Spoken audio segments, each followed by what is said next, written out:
Time for a little Disney magic. Today, I'm making Scrooge McDuck's Blueberry Crunch. I will talk more about this book a little bit later. This dessert looks super simple. It's basically blueberries and cornflakes. This is a children's book, so, you know, pretty much all of the recipes in here are gonna be pretty simple. So that is the recipe and the darling illustration. $4! Wait a minute, he is way overcharging, but it is Scrooge McDuck. Okay, I just noticed that it says $4 and $6. Special nephews only 1 cent. Okay. This book was published in the 70s, so like $4 was kind of a lot. I'm gonna be cutting this recipe in half, so I only have like a cup of blueberries here. I will have the full recipe in the description down below. So we're gonna put blueberries in a little saucepan here. Add the sugar. So I've got my sugar, lemon juice, and water. So I'm supposed to combine all of that over low heat. Just give that a little stir. I'm supposed to cover and cook for 5 minutes. You missed some excitement. The excitement is this. I let my blueberries cook over a bit, so I'm gonna have to clean my stovetop later, but they're done. See? They are very liquidy.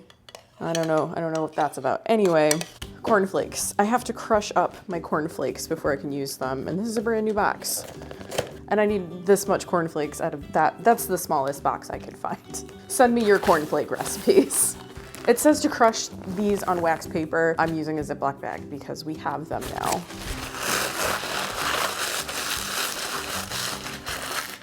Smells like burnt blueberries in here now. Coming in with a little tiny butterfly gold dish. This is like my tiniest casserole dish. Put half of blueberry mixture into the baking dish and top with half of the cornflakes. Very, very liquid. Prone to splashing. Don't wear a white shirt when you're making this. It says it's gonna be blueberry crunch. I think it's maybe gonna be blueberry sog, judging by the consistency of the blueberries. So half of the cornflakes, the rest of the blueberries. See, it's like not even making layers, it's just liquid. But maybe things will happen in the oven that will redeem this dish. Let's hope so. I have some melted butter in this little dish, and I'm supposed to drizzle it over the top. Now I have to bake this in a 375-degree oven for 25 minutes. Let's talk about this book. Walt Disney's Mickey Mouse Cookbook was published in 1975. I got this copy from my mom. It is a children's book, as I mentioned earlier in this video, and it is absolutely chock full of colorful illustrations, chock full of nostalgia, really. First off, I want to start with this, the inside cover. I mean, it's perfection, everything about it. Just this shade of green, these drawings of food, like it is, it's just, I can't say enough good things about it. Now, I didn't grow up as a Disney kid, and when I say that, like, I mean I was familiar with Disney, but like I wasn't immersed in Disney like some folks are today. First, let me say, absolutely nothing wrong with that. If Disney is your thing, if it's like something you grew up with, it's like a family thing that you love, that is great. Can we just let people like what they like? But this is like the Disney that I remember. Of course, now Disney includes a lot more characters, but like this is what I remember. You know, Mickey Mouse, Chip and Dale, Kanga and Roo, Winnie the Pooh, Dumbo. This is like the Disney of my childhood. I've been to Disney World once. I think it was 1984, and then I went to Epcot Center in 1989, and thus concludes my Disney parks experience. But look at this. Like, I'm not even gonna be able to get through every illustration in this book because there are just so many good ones. Oh, look at that.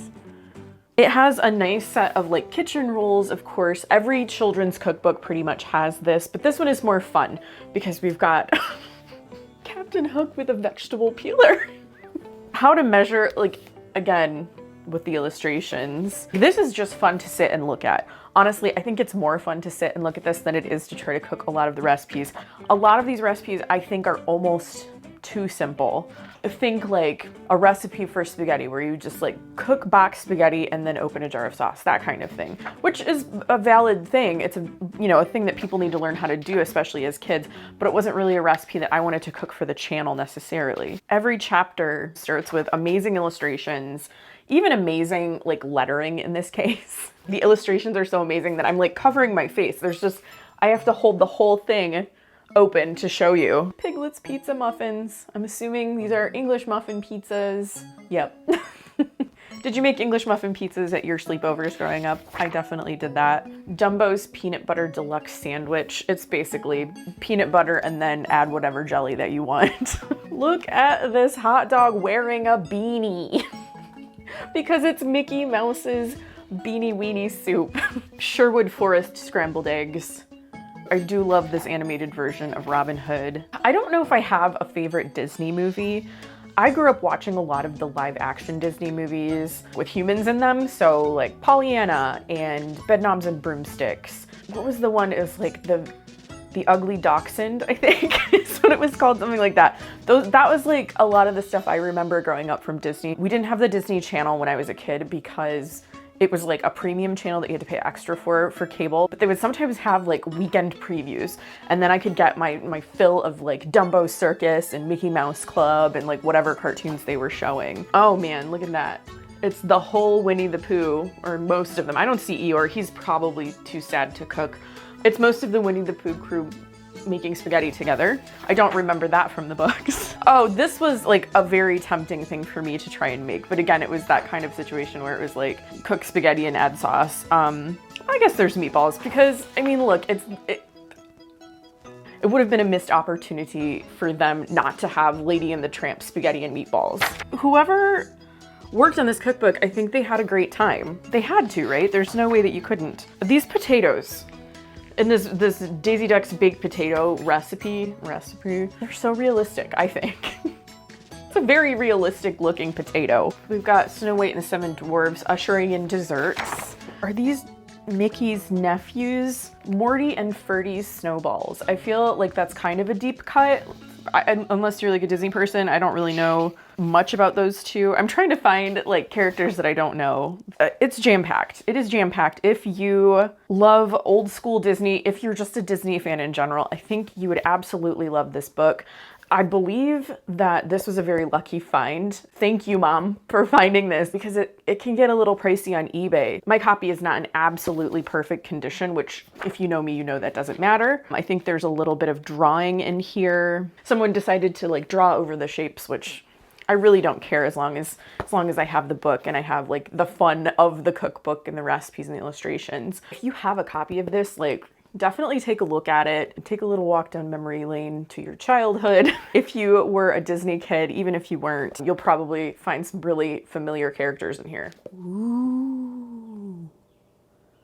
And I just love this dish anyway. You can serve this as is, which is how I'm going to try it, but you can also add vanilla ice cream or whipped cream, which, oh my goodness, I bet that's amazing. I tried to let it cool for a bit, but I kind of can't wait to try it, so I'm probably gonna burn my mouth. It's fine. Can you see the like steam coming off of that? This did break down quite a bit. You can see it is like jammy, whereas when I put it in here, it was definitely still liquid.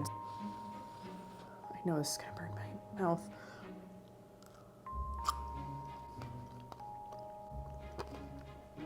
Blueberries are good. So this is very good. Yeah, this is really tasty. It's really simple.